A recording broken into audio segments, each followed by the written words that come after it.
Là, face à la presse, il a salué Monsieur le membre du ministre, gouvernement. Il y a devant aussi, vous, il y a la presse nationaux qui sont là, tous les organes de presse, la présidence local, de la République, national, Monsieur le Premier ministre, au niveau international, devant qui vous, sont venus il y a pour vous écouter à l'occasion de visite à Goma. Vous êtes arrivé local, depuis le samedi, national et au niveau international qui sont venus pour vous écouter à l'occasion de visite à Goma. Vous êtes arrivé depuis le samedi et la presse veut avoir des précisions parce que vous avez fait des visites, vous avez tenu des réunions, des différentes réunions, et votre communication s'est éclairée l'opinion sur l'importance de votre visite à Goma. Monsieur le Premier ministre, vous avez la parole.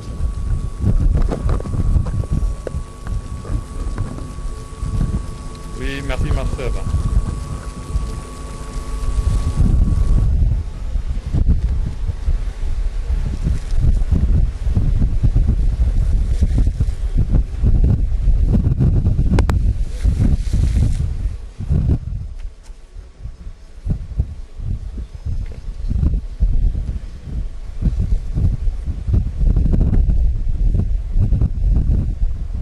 Mesdames et messieurs de la presse,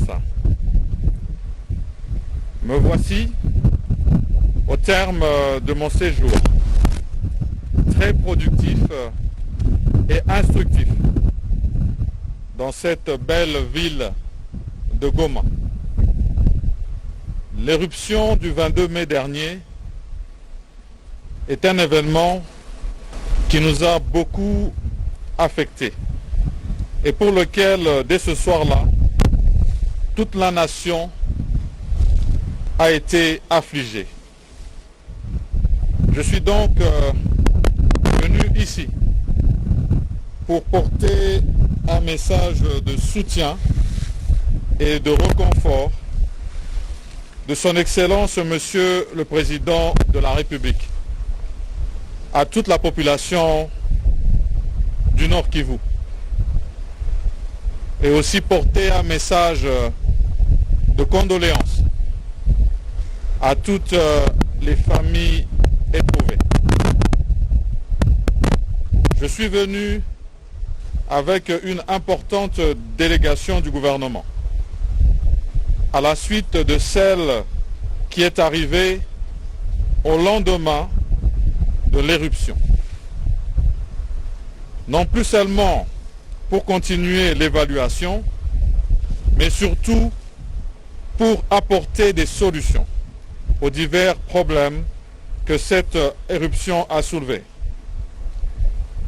C'est pour cela que je me suis fait accompagner des ministres pour que chacun, en ce qui le concerne, puisse s'assurer aux côtés des autorités provinciales que les problèmes sont entièrement pris en charge.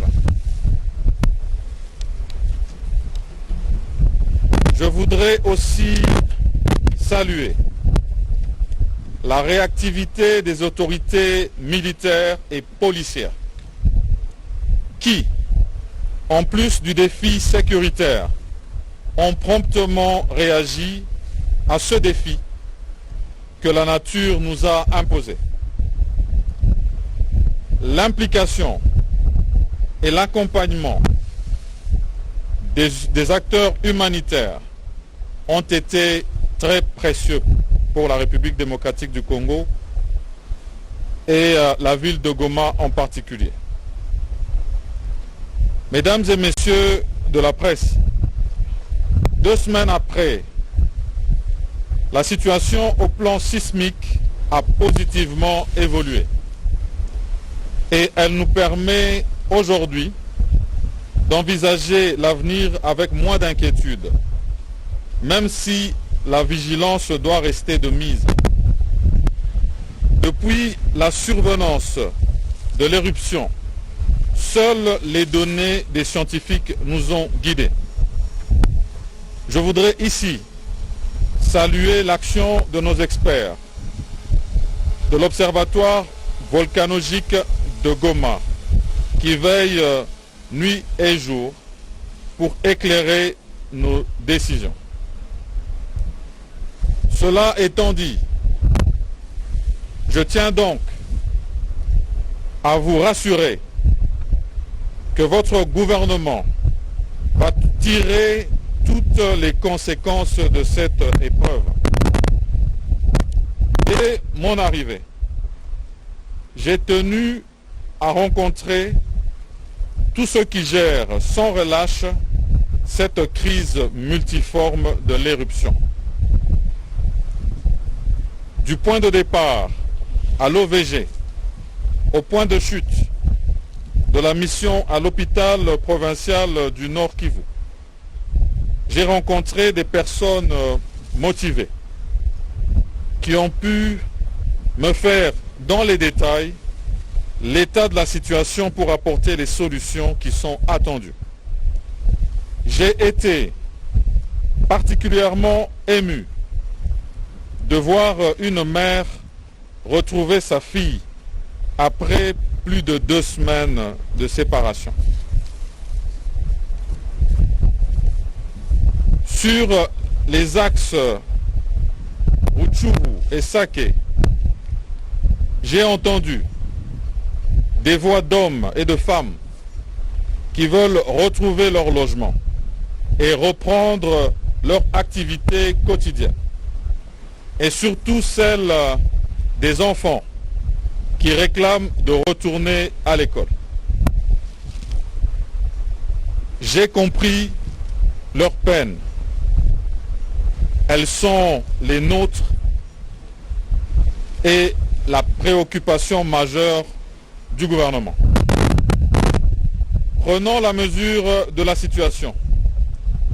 Nous avons décidé dès aujourd'hui du retour progressif des déplacés, suivant le plan qui vous sera communiqué par le gouverneur militaire immédiatement après cette communication.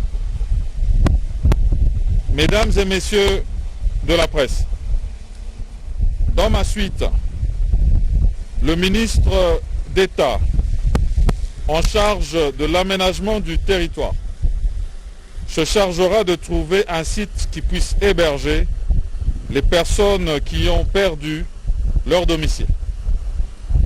Les sites qui ont été ravagés par le volcan ne doivent plus être occupés par la population.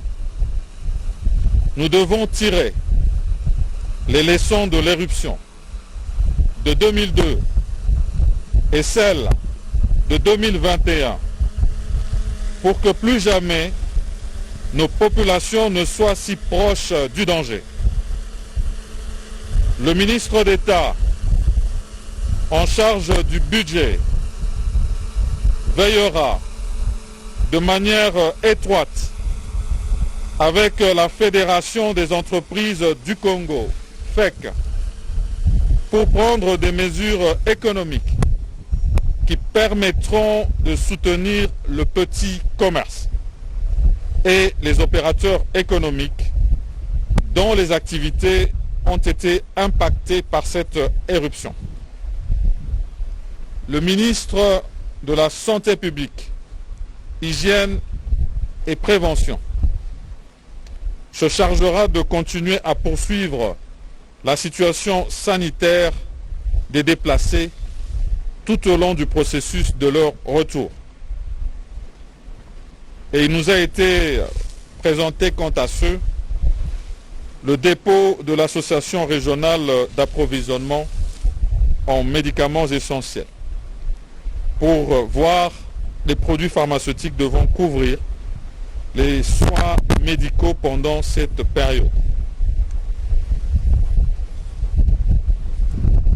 Ici, j'ai le privilège d'annoncer que Son Excellence, Monsieur le Président de la République, chef de l'État, qui n'a ménagé aucun effort tout au long de la crise, mettra également à la disposition de la population un hôpital militaire mobile bien équipé, pouvant dispenser des soins en renfort aux structures sanitaires existantes. La ministre du Genre, Famille et Enfants travaillera étroitement avec la communauté des humanitaires et nationale, va continuer à fournir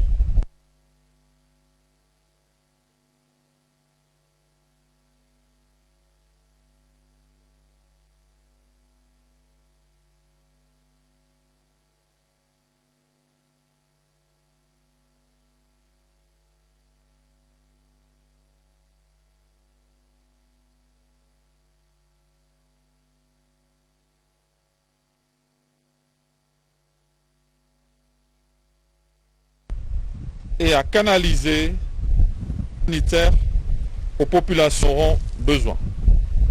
Et à ce propos, il nous a été également présenté un stock de vivres et non-vivres auxquels le gouvernement recourt déjà en cas de rupture de stock des centres d'accueil des sinistrés. Le ministre des Hydrocarbures, qui est accompagné des experts de la société qui s'occupe du dégazage du lac Kivu, se rendra à Kabuno pour les dernières études avant le lancement des opérations du dit dégazage. Le ministre de la Recherche scientifique et innovation technologique est chargé de faire un suivi étroit que nous avons commencé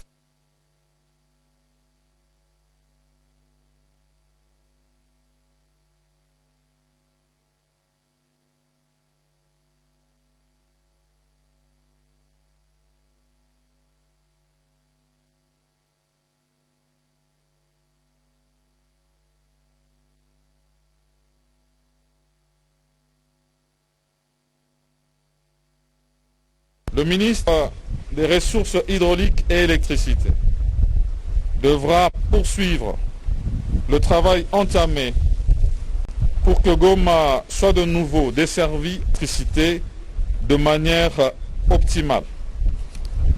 Ici, nous remercions la Fondation Virunga, structure du ministère du Tourisme, dans le rétablissement depuis ce dimanche de l'eau et de l'électricité sur une bonne partie de la ville de Goma.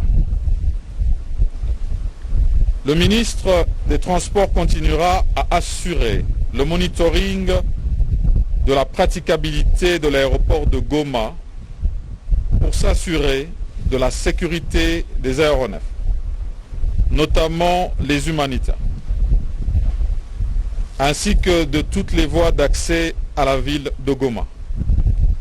Celui de l'agriculture fera des propositions d'aide de la population dans son secteur.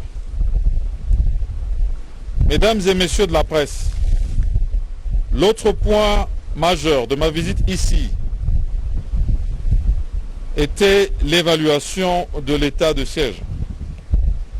Cette décision que nous avons prise pour mettre fin à l'insécurité qui plombe nos efforts de développement depuis plus de 20 ans. Nous voulons en finir avec les groupes armés qui terrorisent nos populations et nous endeuillent.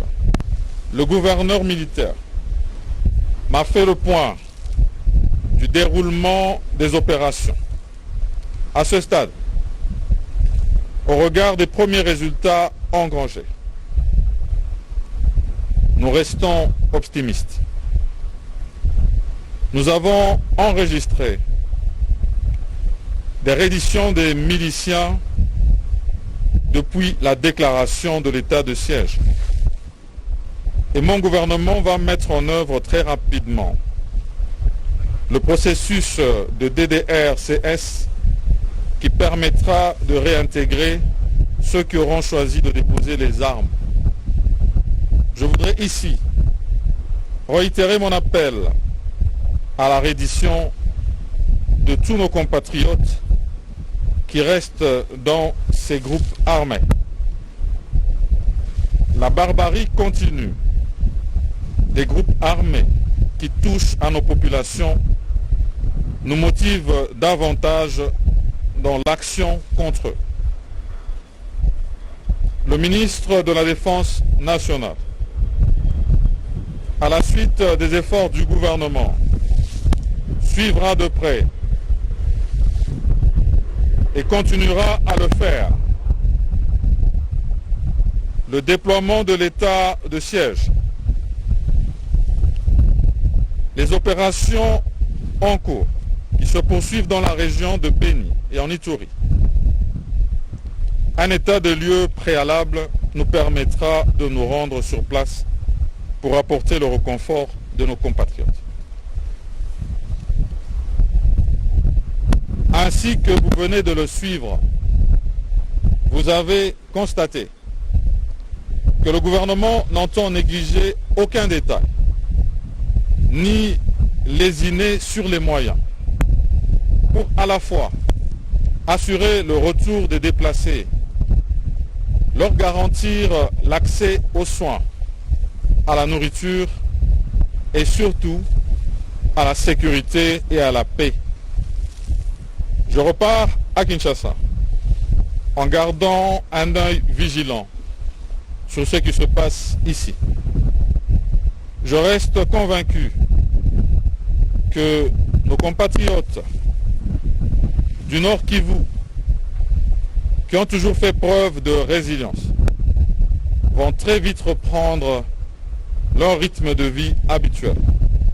Mon gouvernement y veillera.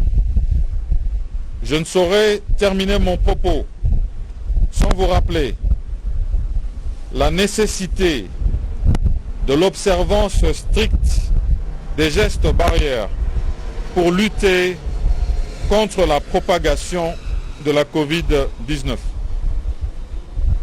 Je vous remercie pour votre attention et je me tiens à votre disposition pour répondre à vos questions. Merci. Merci beaucoup, Excellence. Voilà, merci, merci, Excellence. Nous allons passer à l'étape questions-réponses. Et la première question, c'est M. Molini. Bovera. Voilà, je t'invite. Tu as la poser. Merci beaucoup, Excellence, pour votre séjour. Ma question réside au niveau de l'exploitation du gaz méthane au niveau du lac Kivu. Vos prédécesseurs ont émis des discours similaires, mais rien n'a été observé. Qu'est-ce que vous pouvez donner comme assurance à cette population 1 500 000 habitants qui attendent une promesse ferme de votre part? Et quid des riverains du lac Kivu qui doivent nécessairement bénéficier de cette exploitation? Merci. Oui, merci pour la question. Comme je l'ai annoncé tout à l'heure, nous sommes venus avec les experts de la société qui vont se charger du dégazage du lac. Ici, je voudrais mentionner que cela se fera en deux étapes. En effet, la descente qu'ils vont faire à Kabuno va permettre à ce qu'on puisse procéder au dégazage les plus dangereux. Parce que ces gaz qui sont justement dans le lac sont évalués en termes de risque sur base de leur profondeur. Et au niveau de la profondeur dans cette zone-là de Kabuno, et c'est important que cela soit fait en urgence. Et puis d'autres études seront faites sur le reste du gaz dans le lac pour voir aussi comment l'exploiter et pourquoi pas en bénéficier en termes d'énergie.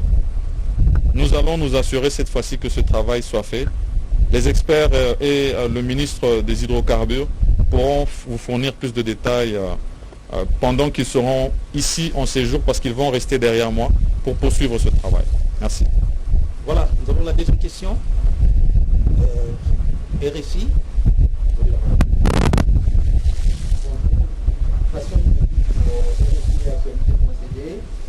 À combien évaluez-vous les besoins après l'élection aujourd'hui? Tout exactement la réforme de France reste décaissée par le gouvernement central pour 50 millions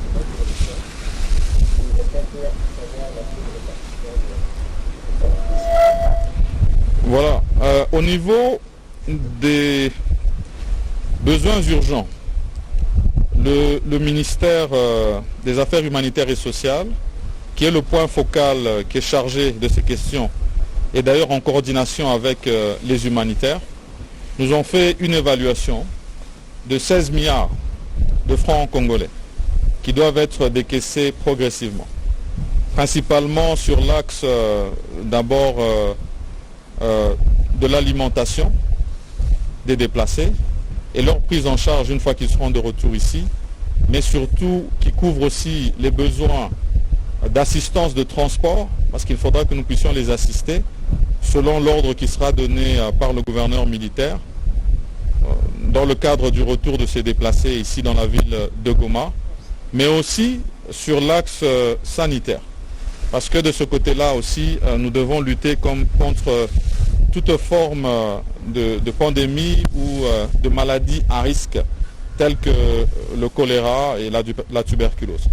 Donc, sur le montant, je voulais donner, sur la répartition, cela va se faire selon les différents secteurs que je viens d'énumérer. Voilà, merci.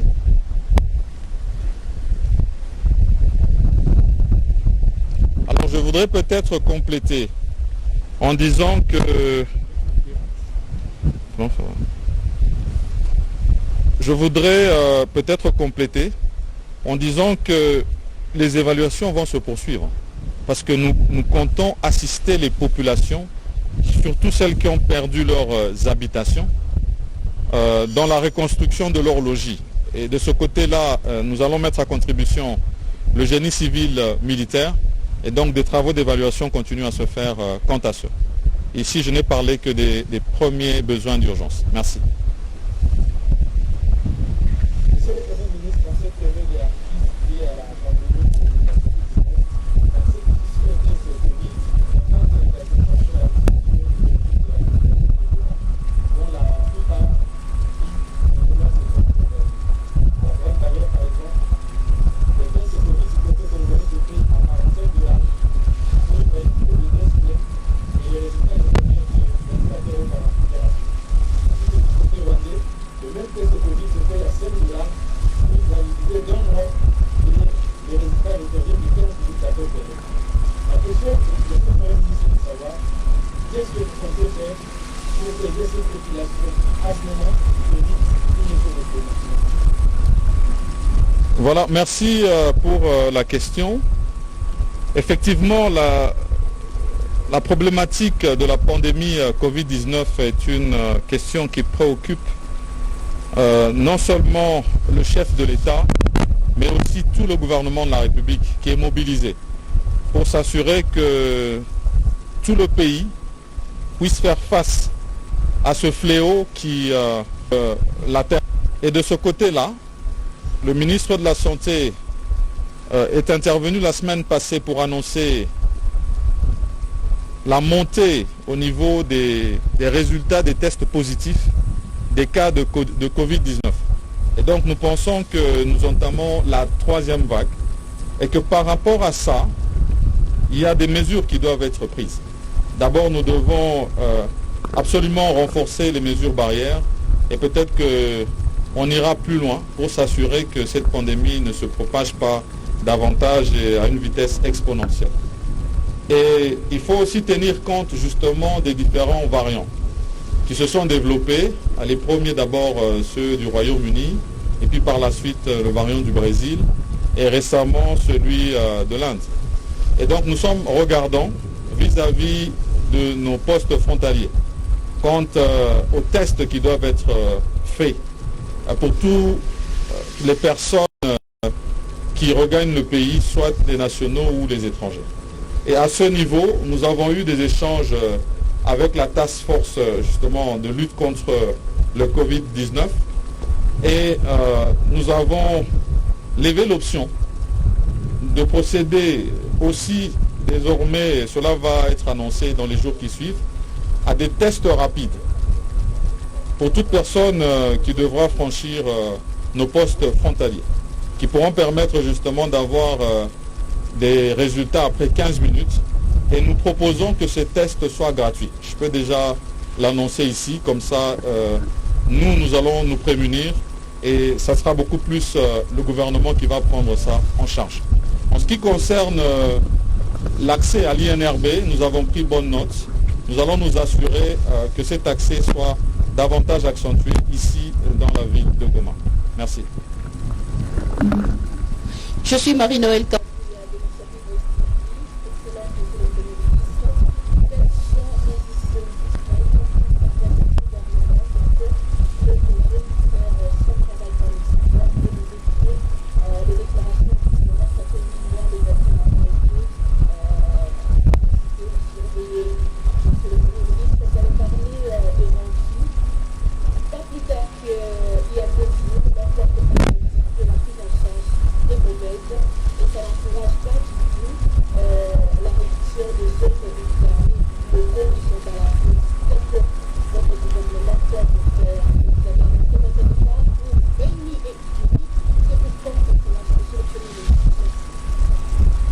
Merci madame pour vos trois questions. Je vais commencer par la dernière parce que j'ai dit qu'un état des lieux devait nous être fait par le ministre de la Défense pour permettre que notre autorité puisse se rendre dans les zones de Béni et de l'Ituri. Ensuite, en ce qui concerne les déplacés, les rendus, comme vous les avez appelés, il vous souviendra que nous avions deux structures, le DDR et le STAREC.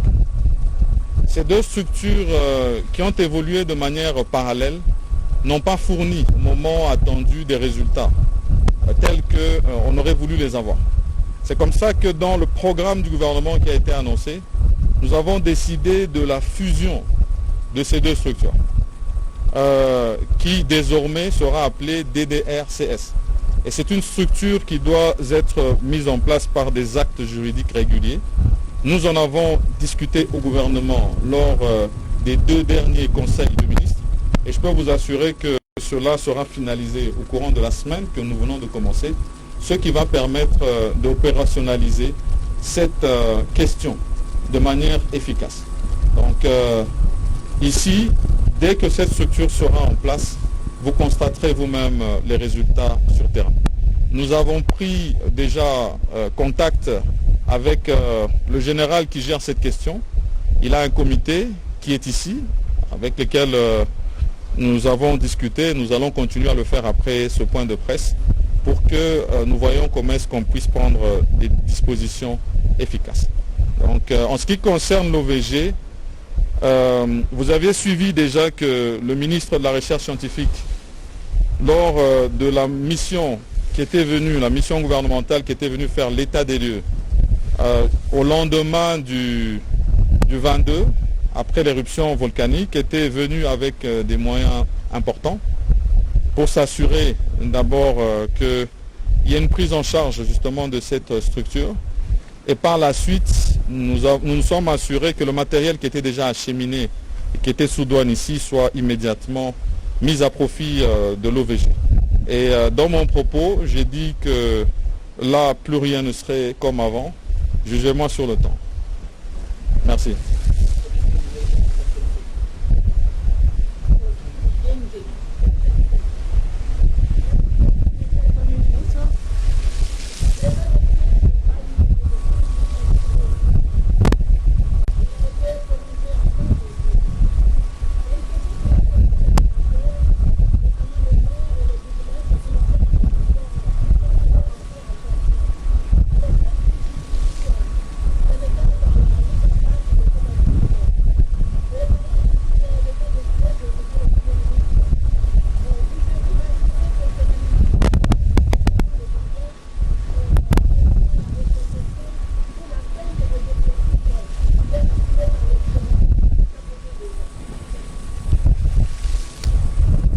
Merci madame pour les deux questions. En ce qui concerne les moyens qui devront être disponibilisés pour les autorités militaires et policières qui ont été mises en place, le gouvernement qui est un gouvernement responsable et qui fait suite à la décision justement de lancer l'état de siège s'assure déjà que nous ayons des moyens pour ces opérations de pacification. Ensuite, vous êtes revenu sur les dispositions légales qui dit justement que nous devons avoir un état de siège de 30 jours et puis qui peut être prorogé sur 15 jours.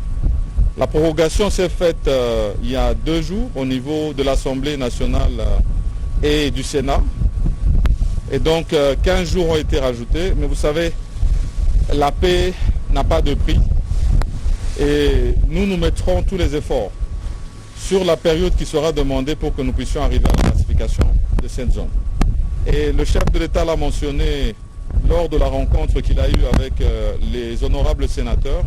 C'était avant-hier soir, que, étant donné que les 2 chambres vont aller en vacances parlementaires à partir de ce 15 juin, nous allons solliciter une disposition de l'article 129 de la Constitution pour pouvoir obtenir une habilitation et proroger au niveau du gouvernement et de la présidence de la République, même s'ils seront en vacances. Et comme je l'ai dit, nous prendrons le temps. La paix n'a pas de prix. Merci.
Oui, merci pour la question.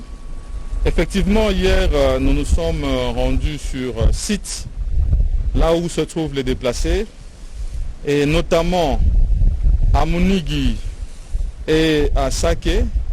Nous avons eu un échange avec les déplacés. Ils ont fait état, effectivement, de certaines défaillances au niveau des comités de suivi de distribution, non seulement des vivres, mais aussi des produits pharmaceutiques, ainsi que des conditions de vie des déplacés. Et donc, comme nous étions avec le gouverneur militaire, le vice-gouverneur, et pour la plupart des cas, nous étions avec les administrateurs des territoires dans les zones où nous avons été, nous avons tenu à ce que nous puissions refaire une évaluation de ces comités de suivi et les changer au besoin, pour qu'on puisse s'assurer que nous ayons des personnes qui prennent la charge à la hauteur de leurs responsabilités. Et dans les 2 camps, cela a été dit, et donc ça a attiré notre attention et nous allons nous assurer de faire le suivi quant à cela. Et nous avons aussi également des délégués du gouvernement national qui vont rester travailler aux côtés des autorités provinciales pour un monitoring, et bien sûr, il y aura des va-et-vient qui se feront, étant donné que ce sont d'abord les autorités militaires et policières provinciales qui doivent s'assurer de la prise en charge ici, avec notre accompagnement. Alors, en ce qui concerne les sanctions, je pense que ceux qui se sont livrés à de tels actes vont subir la rigueur de la loi et ils seront déférés devant la justice, c'est une évidence. Merci.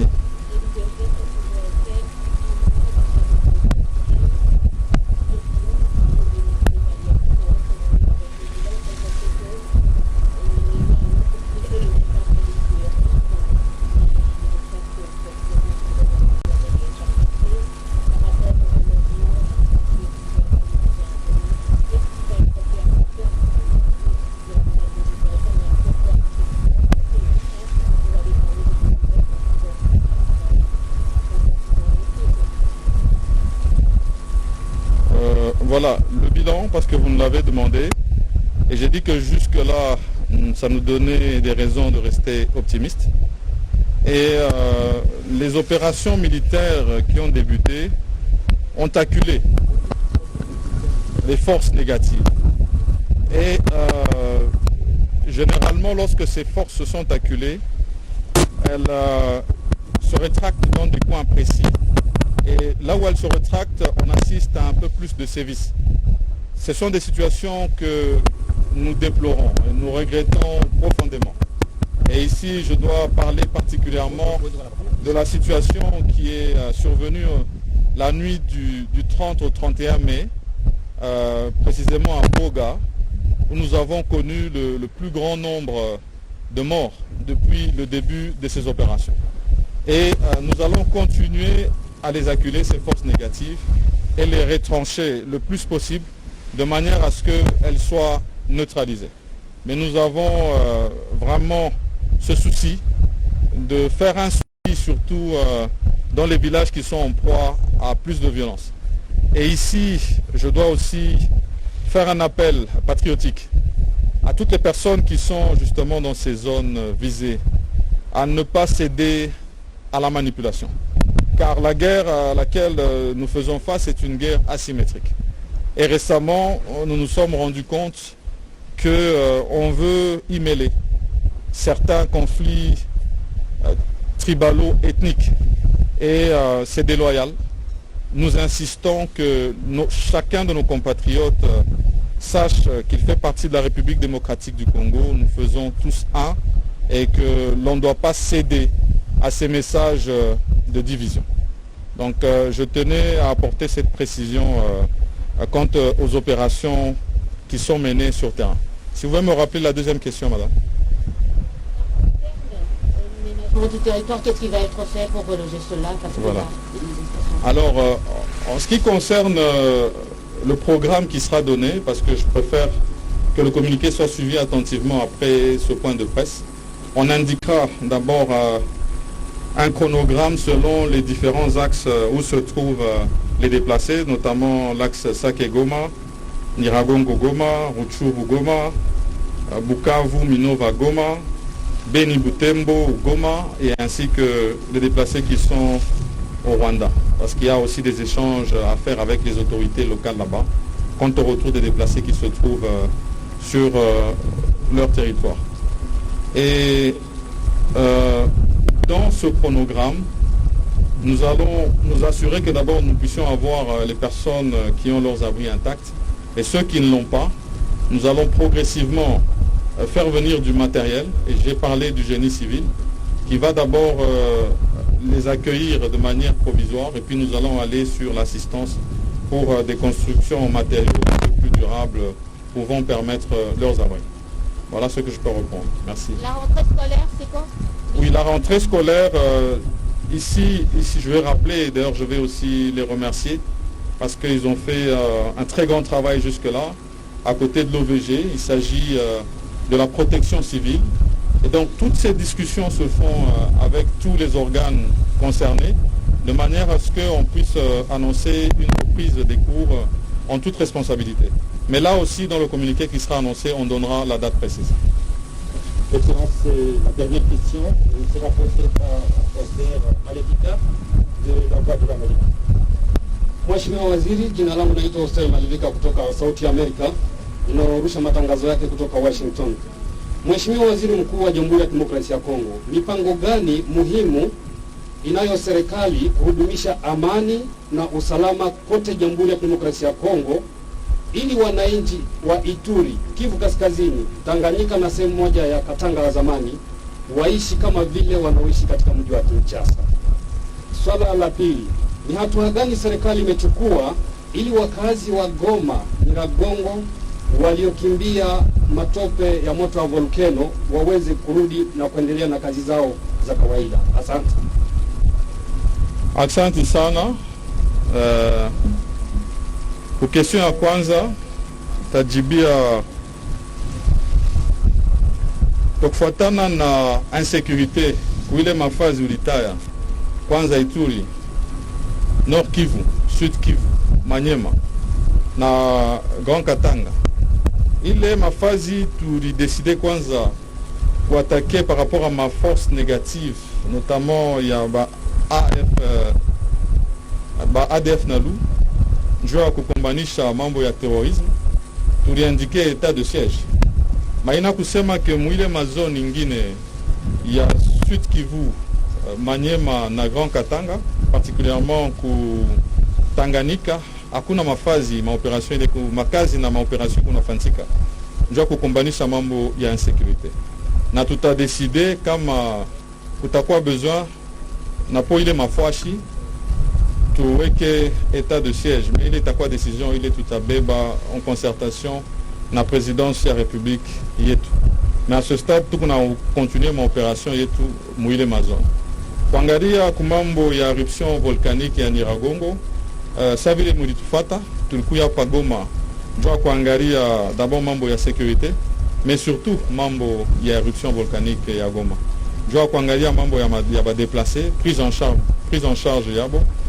Kuangara d'abord sécurité, mais kujassurer que bapate chakula na madawa na kumashiku ya mbele tunaannonce que bataweze kurudi kuma nyumba yabo. Tuta assister bale benye balipotesha manyumba yabo na tutejassurer que prise en charge au niveau ya gouvernement na tutakanaliser aussi aide ya ba humanitaire kwa kuangalia namna tunaweza kukombana njuu ya crise ya éruption volcanique tukunayo hapa après éruption volcanique ya Nyiragongo. Voilà, accent ça. Voilà, merci beaucoup, Monsieur le Premier ministre, pour cette intervention, toutes les précisions données à la presse. Nous vous prions, Monsieur le Premier ministre, pendant que vous allez sortir par l'autre côté, nous demandons à toute la presse de réification le gouverneur de la province de Nord Kivu, qui va le faire tout à l'heure en direct, toujours sur la RTNC et à travers toutes les chaînes qui nous ont pris les relais. Encore une fois, merci beaucoup, Monsieur le Premier ministre, pour cette communication. Pendant que le général s'apprête pour sa communication, je demande à toute la presse de rester encore toujours dans la même position parce que c'est très important. Vous allez avoir toutes les précisions sur d'autres aspects des opérations militaires qui vous concernent. Merci beaucoup, Excellence. Merci, merci. Voilà, mesdames et messieurs, merci, vous suivez. Oui. Mesdames et messieurs de la presse, pour votre présence ici et pour votre écoute. Que Dieu nous bénisse tous et qu'il nous garde. Merci.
En second lieu, le retour des autres compatriotes sinistrés, dispersés dans des sites d'hébergement, se fera graduellement sous la coordination de l'autorité provinciale de manière suivante. Axe Goma-Saké, du 8 au 9 juin 2021. Axe Niragongo-Goma, le 10 juin 2021. Axe Rutshuru-Goma, du 11 au 12 juin 2021. Axe Bukavu-Minova-Goma, du 15 au 17 juin 2021. Axe Butembo-Beni-Lubero-Goma, du 16 au 17 juin 2021. Axe Rwanda-Goma, au 20 juin 2021.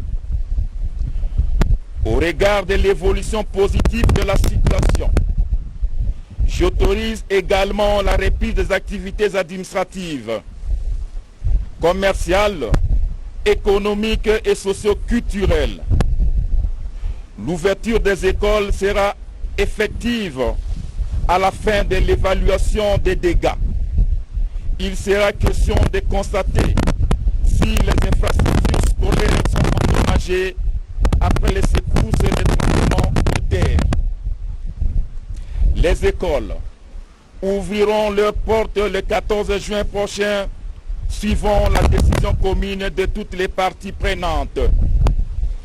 Toutefois, j'appelle la population à demeurer vigilante en rapport aux activités volcaniques, au respect strict des gestes et barrières contre la troisième vague de Covid-19 qui menace notre pays, et de continuer d'être à l'écoute de l'autorité provinciale. Merci et que Dieu nous garde.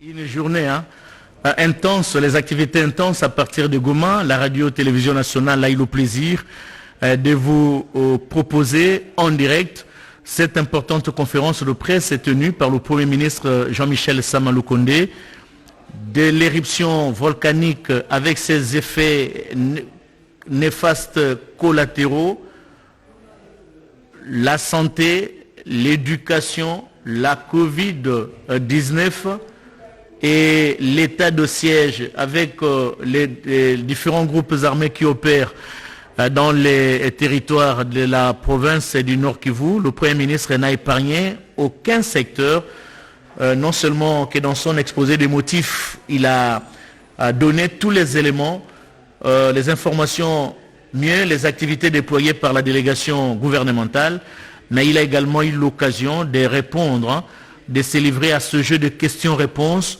avec la presse locale. Sama Lukonde a répondu à toutes les questions avec beaucoup de précision avant de céder bien sûr la parole au gouverneur militaire de la province du Nord Kivu et qui a donné certaines dispositions relatives au retour progressif des déplacés qui sont au niveau des Saké, au niveau de Rutshuru, Bukavu et même à l'extérieur au Rwanda. Mais la première étape concerne d'abord les déplacés qui sont au niveau des Saké et qui vont rentrer progressivement dans l'ordre et selon les programmes établis par les autorités provinciales. Voilà au moins ce qu'on peut retenir de cette journée. C'est depuis plus de 3 heures qu'on a pris l'antenne pour vous proposer. La conférence de presse est tenue par le Premier ministre qui doit en principe quitter Goma aujourd'hui et pour Bukavu. Mais Sama Lukonde a précisé qu'il ne partira pas avec tous les membres de sa délégation. Il y a d'autres ministres concernés dans les différents secteurs qui vont rester et chercher à résoudre quelques problèmes qui se posent avec beaucoup d'acuité sur place.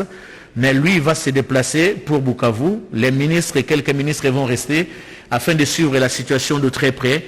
Je disais tout à l'heure que le chef de l'État, Félix Antoine Tshisekedi Tshilombo, président de la République, garant de la nation,